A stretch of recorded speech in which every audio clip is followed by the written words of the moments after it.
आज की खबर को आप किस तरह से देख रहे हैं? शेयर बाजार में जो 10% की गिरावट आई है और लगातार गिर रहे हैं अडानी के शेयर, उनको लगातार नुकसान हो रहा है। इस सब को जोड़कर 1 महीने की जो पूरी तस्वीर निकल कर आती है, उसको आप किस तरह से देखते हैं?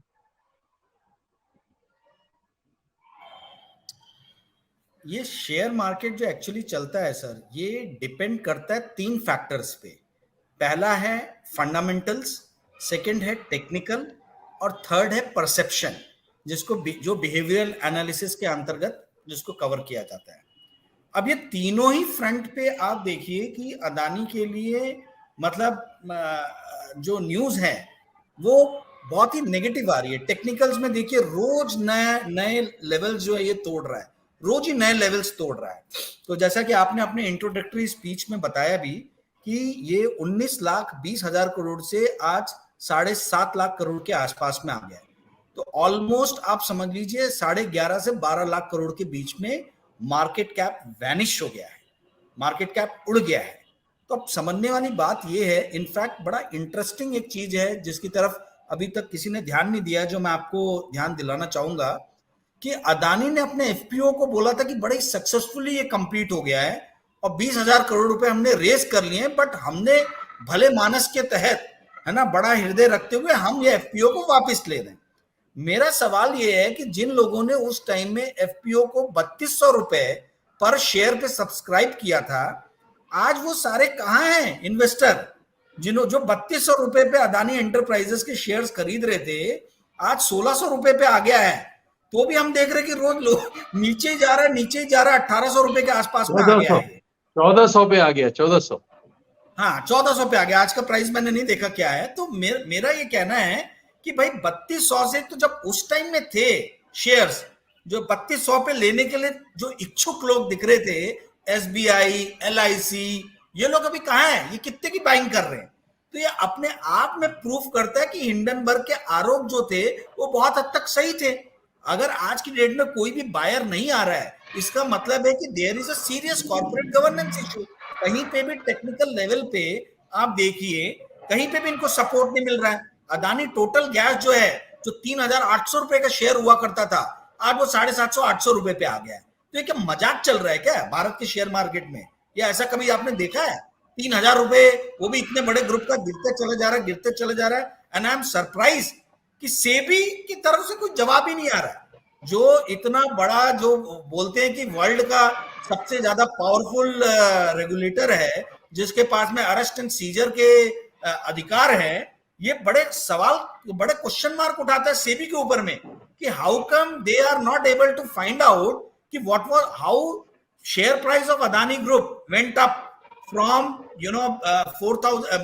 2 लाख करोड़ का मार्केट कैप था 2020 में, फरवरी मार्च के आसपास में, तो 20 लाख करोड़ के आसपास कैसे चला गया? सेबी इस बात का जवाब देगा, गौतम अदानी जी इस बात का जवाब देंगे? ये तो अपने आप में हिंडनबर्ग के आरोपों को जो है बहुत हद तक, देखिए आंकड़े कभी झूठ नहीं बोलते, आंकड़े कभी भी झूठ नहीं बोलते। आंकड़े जो आपको दिखा रहे हैं कि ये 20 लाख करोड़ से 7.5 लाख करोड़ पे आ गया है, और आंकड़े जो ये बताते हैं कि इनका एफपीओ 20,000 करोड़ का सब्सक्राइब हो गया था, तो वो अब वो सारे कहाँ हैं इन्वेस्टर जो 20,000 करोड़ रुपए जिन्होंने डाले थे? लेकिन राजीव जी, वो जो 20,000 करोड़ के एफपीओ थे वो मैनेज किया गया था, ये उस समय आ गया थी, वो बातें सब सामने आ गई। क्राइम आप बोल रहे हो मैनेज किया गया तो उसका पनिशमेंट क्या है? If it was a managing share market is itself a crime.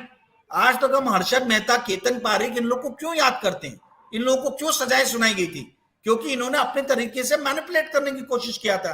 तो अब स्टॉक ब्रोकर मैनिपुलेट करेंगे तो आप उनको सजा दोगे, और कंपनी का प्रमोटर मैनेज करेगा तो आपको इन्वेस्टिगेशन नहीं बैठाओगे?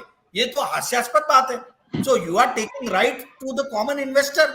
अब मुझे बताइए, जिसने भी अदानी टोटल के शेयर 3,500 रुपए में खरीदा होगा, वो तो आज खून के आंसू रो रहा होगा। आपने उस इंसान को तो मार दिया। उन्हें अपनी गाड़ी मेहनत की कमाई से वो शेयर खरीदे, और आज वो 25-2600 रुपए का नुकसान लेके बैठा है। So where is the empathy? Where is the investigation? What SEBI is doing? What other investigative bodies are doing?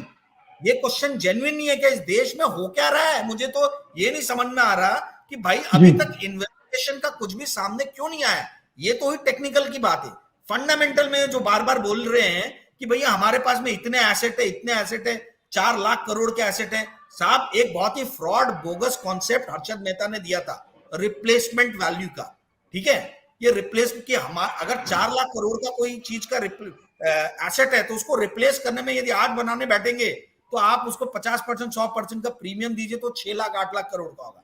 मेरा सवाल ये है कि भैया आप जितने भी सेक्टर में हो वो सारे रेगुलेटेड सेक्टर हैं, आप एक स्पेसिफिक प्राइस से ज्यादा आप अपना प्राइस इंक्रीज कर नहीं सकते हो, तो आपके उस एसेट का फायदा क्या है? आपका जो रिटर्न ऑन इन्वेस्टमेंट है, आप इनका ऑपरेटिंग मार्जिन देखिए। जिन लोगों को बैलेंस शीट पढ़ना नहीं आता है, जिनको प्रॉफिट एंड लॉस अकाउंट समझ में नहीं आता है, वो लोग बेवकूफों जैसी बातें करते हैं, एसेट है इतना बड़ा, एसेट इतना। भाई उस एसेट के ऊपर में आपको मार्जिन क्या मिल रहा है? 3.5% का इनका ऑपरेटिंग मार्जिन है। आज आप बैंक में भी सेविंग अकाउंट में पैसे रखते हो तो 4% का आपको इंटरेस्ट मिलता है, आप यहाँ 3.5%। आप बोल रहे हो बहुत बड़ा एसेट है, आज से 5 साल बाद जो है ये एसेट जो है ये आपको रिटर्न देना चालू करेगा। अरे 5 साल बाद ये ग्रुप रहेगा कि नहीं रहेगा, इसके आप गारंटी देते हो क्या?